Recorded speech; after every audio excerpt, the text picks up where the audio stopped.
যত সৎকর্ম নেক আমল করেন শূন্য যত বাড়ে এটার দাম আছে না নাই? এজন্য আমার প্রিয় ভাইয়েরা, ইমানের দাম সবচেয়ে বেশি। ইমান হলো সফলতার মাপকাঠি। টাকা যার বেশি সে সফল নয়, এই সমাজে দাপট যার বেশি সে সফল নয়, এই সমাজে খ্যাতি যার বেশি সে সফল নয়। যার হৃদয় ইমান আছে, বিশ্বাস আছে, সেই সফল, ঠিক কিনা? এজন্য রব্বুল আলামিন বলেন, কদ আফলাহাল মুমিনুনাল্লাযীনা হুম ফি সলাতিহিম খাশিউন। সফল হয়েছে তারা, ঈমান এনেছে যারা। রব্বুল আলামিন বলেন, ওয়ালা তাহিনু ওয়ালা তাহজানু ওয়া আনতুমুল আ'লাউনা ইন কুনতুম মুমিনিন। তোমরা চিন্তিত হয়ো না, ভেঙে পড়ো না, হতাশ হয়ো না, চিন্তিত হয়ো না, তোমাদেরই বিজয় হবে যদি তোমরা মুমিন হও। আপনারা কি অত্যাচার, আযাব, জুলুম দেখে ভয় পান? হ্যাঁ, নবীদের উপর অত্যাচার ছিল কি ছিল না? সাহাবাদের উপর ছিল কি ছিল না? এজন্য কোনো অত্যাচার, হুমকি, দামকি, জেল, জরিমানা মুমিনকে তার ইমানের রাস্তা থেকে এক বিন্দু পরিমাণ পেছনে হটাতে পারে না। চিল্লায় বলো ঠিক কিনা? আমরা জেনে বুঝেই এই রাস্তায় এসেছি, এই রাস্তা থেকে আমাদেরকে কেউ পেছনে সরাতে পারবে না। চিৎকার করে বলেন ঠিক কিনা? আল্লাহ আমাদেরকে সুসংবাদ দেন, ওয়ালা তাহিনু ওয়ালা তাহজানু ওয়া আনতুমুল আ'লাউনা ইন কুনতুম মুমিনিন। হতাশ হয়ো না, নিরাশ হয়ো না, ভেঙে পড়ো না, তোমাদেরই বিজয় হবে যদি তোমরা মুমিন হও। এজন্য ঈমানের পথে আমরা থাকতে চাই কি চাই না? ঈমানের পথে অবিচল থেকে আমার মরণ যেন হয়। সবাই পড়েন আমিন। ঈমানের পথে অবিচল থেকে আমার মরণ যেন হয়।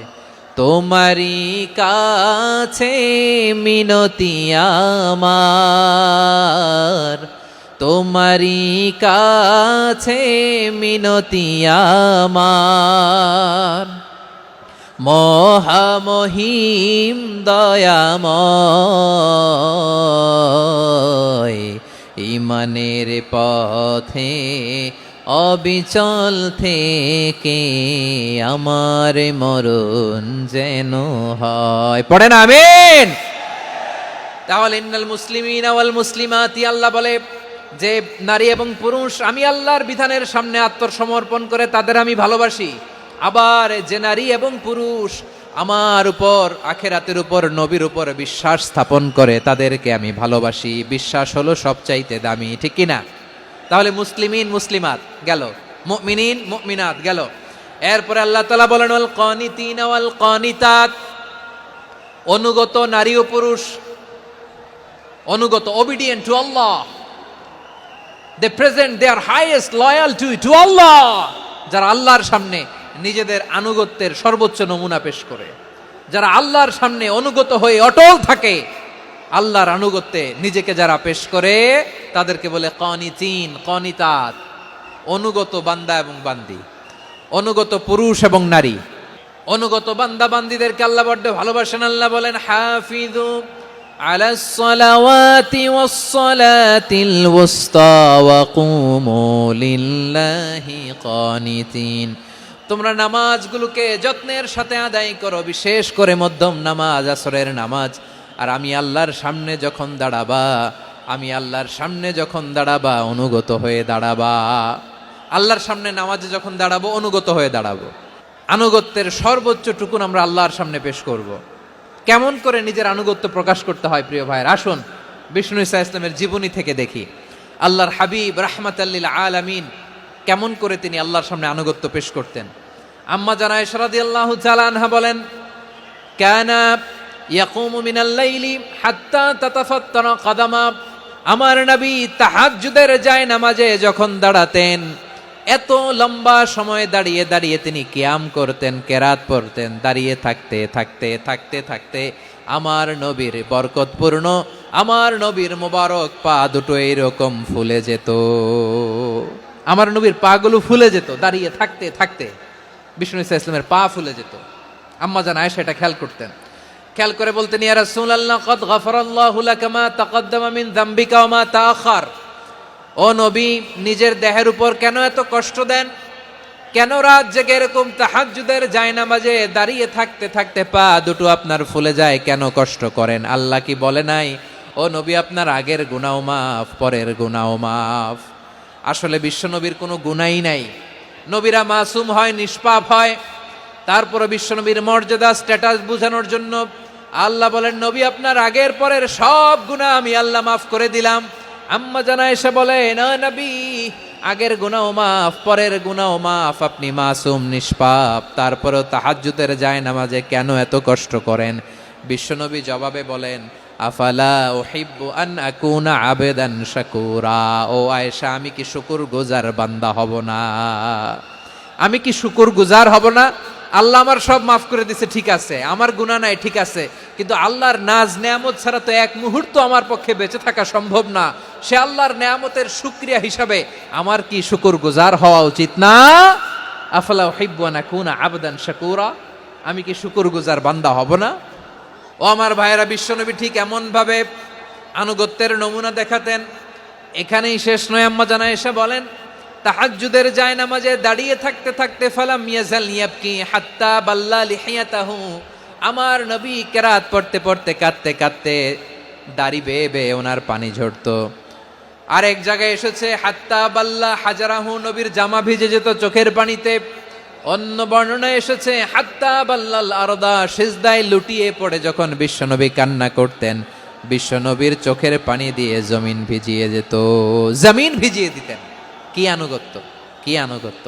এরপরে নামাজ শেষে দোয়ার মধ্যে বিশ্বনবী বলতেন, আল্লাহুম্মা ইন্নী আবদুক, ও আমার আল্লাহ, আমি আপনার দাস। ওয়াবনু আবদিক, দাসের ঘরের দাস। ওয়াবনু আমাতিক, দাসীর ঘরের দাস। সুবহানাল্লাহ, কি বিনয়! দোয়াতে বলতেন, আল্লাহ আমি আপনার দাস। দাসের ঘরের দাস মানে আমার বাবা আব্দুল্লাহ আপনার দাস। দাসীর ঘরের দাস মানে আমার মা আমিনা আপনার দাস। সুবহানাল্লাহ। নাসিয়াতি বিয়াদিক, আমার মাথার চুলের ঝুঁটি আপনার হাতের মুঠোয়, আপনি যেখানে টানেন ওইখানে আমি যেতে বাধ্য। আপনি আমার চুল ধরে ডানে টান দিলে আমি ডানে যাই, বায়ে টান দিলে আমি বায়ে যাই। আমার কোনো ক্ষমতা নাই, সব ক্ষমতা আপনার। দেখেন, যেই নবীর কোনো গুনাহ নাই, উনি দোয়ার সময় বলতেন, আল্লাহ আমি আপনার দাস, দাসের ঘরের দাস, দাসীর ঘরের দাস। আমার মাথার চুলের ঝুঁটি আপনার হাতের কবজার ভিতরে, এদিকে টান দিলে আমি এদিকে যেতে বাধ্য, ওদিকে টান দিলে ওদিকে যেতে বাধ্য। যেই নবীর কোনো গুনাহ নাই, নামাজে দাঁড়িয়ে থাকতে থাকতে পা ফুলায় ফেলতেন। যেই নবী নিষ্পাপ, কোনো গুনাহ নাই, কাঁদতে কাঁদতে দাড়ি ভিজায় ফেলতেন, জামা ভিজায় ফেলতেন, সিজদায় পরে জমিন ভিজায় ফেলতেন। পড়েন সুবহানাল্লাহ। তাহলে আমাদেরকে কেমন অনুগত হওয়া উচিত? আমাদেরও তো গুনাহ নাই নাকি? আছে এরকম কেউ? আছে? নাই। আমরা সবাই পাপী, আমাদের পাপের কোনো শেষ নাই। আওয়াজ করে বলেন ঠিক কিনা? তাহলে আসুন আমরাও বিশ্বনবীর মতো অনুগত হই, অনুগত হয়ে আল্লাহর কাছে চাই। এই যে আল কানিতিনা ওয়াল কানিতাতি, মানে অনুগত বান্দা এবং বান্দি। আমরা দোয়ায় কুনুত পড়ি না? কুনুত বিতরের নামাজে কি দোয়া পড়ি? দোয়ায়ে কুনুত। এই কুনুত থেকে ওয়াল কানিতিনা ওয়াল কানিতাত, তাফসীর বুঝে নেন। কুনুত থেকে কানিতিনা ওয়াল কানিতাত। তাহলে দোয়ায়ে কুনুত হচ্ছে বিনীত হয়ে, অনুগত হয়ে আল্লাহর কাছে চাওয়া। আমরা তখন দাঁড়িয়ে বলি, আল্লাহুম্মা ইয়্যাকা না'বুদু ওয়া লাকা নুসাল্লি ওয়া নাসজুদ ওয়া ইলাইকা নাসআ ওয়া নাহফিদ নারজু রাহমাতাকা ওয়া নাখশা আযাবাকা ইন্না আযাবাকাল জিদ্দা বিল কুফফারি মুলহিক। আল্লাহ আপনার কাছে চাই, আপনার কাছে প্রার্থনা করি, আপনার আযাবকে ভয় করি, আপনি ছাড়া আমাদের বাঁচাবার কেউ নাই। কুনুতের মধ্যে আমরা এই দোয়া করি কি করি না? অনুগত হয়ে এই দোয়া করি। যারা রমজানের শেষ দশকে মক্কা শরীফে থেকেছেন, তারা শাইখ আব্দুর রহমান সুদাইসের কুনুত পেয়েছেন। যারা পেয়েছেন অথবা কেউ টিভিতে ভিডিওতে দেখেছেন, শাইখ আব্দুর রহমান সুদাইস 27-এর আলোচনায় 45 মিনিট থেকে 1 ঘন্টা দোয়ায় কুনুত পড়ে। আল্লাহুম্মা হদিনা ফিমান হাদাইত ওয়া আফিনা ফিমান আফাইত ওয়া তাওয়াল্লানা ফিমান তাওয়াল্লাইত ওয়া বারিক লানা ফিমা আ'তাইত ওয়া কিনা ওয়াসরিফ আন্না বিরহমাতিকা শাররা মা কাদাইত ফাইন্নাকা তাকদি বিল হাক্কি ওয়া লা ইয়াকদা আলাইক। এমন ভাবে হেরেম শরীফে মক্কায় শাইখ আব্দুর রহমান সুদাইস দাঁড়িয়ে হাত তুলে লক্ষ লক্ষ ওমরা পালনকারীদেরকে নিয়ে এক মুনাজাত ধরে কাঁদতে কাঁদতে মানুষ বেহুশ হয়ে যায়।